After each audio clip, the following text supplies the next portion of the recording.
25 जून को Indian supreme court के farmer जज जस्टिस मार्कंडे काटजो ने पाकिस्तानी सुप्रीम कोर्ट के चीफ जस्टिस उमर अता बंदयाल साहब को एक ख़त लिखा है, जिसमें उन्होंने पाकिस्तान की मौजूदा सूरत हाल पर अपने कमेंट्स करते हुए कहा है, उन्हें सवाल चंद किए हैं उन्हें और उनके कंपेनियन जजेस को,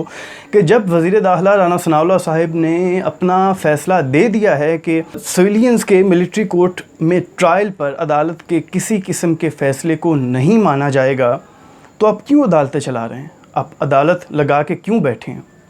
उन्होंने चीफ जस्टिस साहब से कुछ सवालात किए। उन्होंने सुप्रीम कोर्ट के 14 मई को पंजाब में इलेक्शंस के हवाले से फ़ैसले को याद करते हुए कमेंट पास किए कि जब स्टेट ने आपका दिया गया कोई हुक्म मानना ही नहीं है, तो आप इस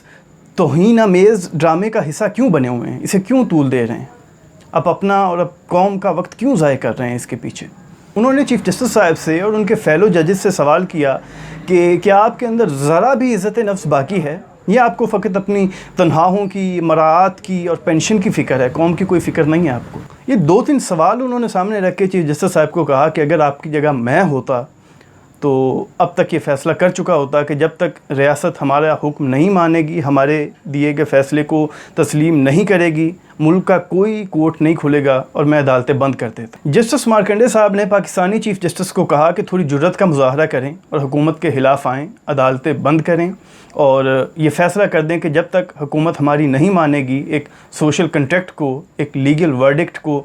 ऑनर नहीं देगी, हम तक मुल्क की अदालतें नहीं चलाएंगे। और फिर उन्होंने कहा कि अगर आप ये जुर्रत नहीं कर सकते, आप ये फ़ैसला नहीं कर सकते और आप यही कहेंगे कि हम एक कंप्रोमाइजिंग सिचुएशन में हालात को ठीक करने की तरफ जाते हैं, तो फिर उन्होंने कहा कि आप ऐसा करें कि तमाम जजेस इस्तीफ़े दें और घरों में जा कर के बैठ जाएँ। इस हद के हवाले से अब उमर अता बंदयाल साहब के पास कोई दूसरा रास्ता नहीं है, सिर्फ यही है कि वो हद को पढ़ेंगे,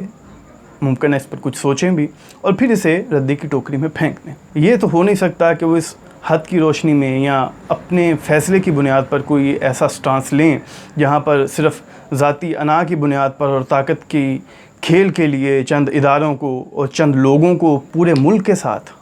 कानून के साथ और अगली जनरेशन्स के साथ खेलने का मौका दिया जाए, और ये कि कॉन्स्टिट्यूशन को एक मोम की तपती हुई नाक बना दिया जाए जिसे जो भी ज़रा सा ताकतवर आए और उसे मरोड़ के अपनी मर्ज़ी से ले जाए। ऐसा तो होने नहीं वाला।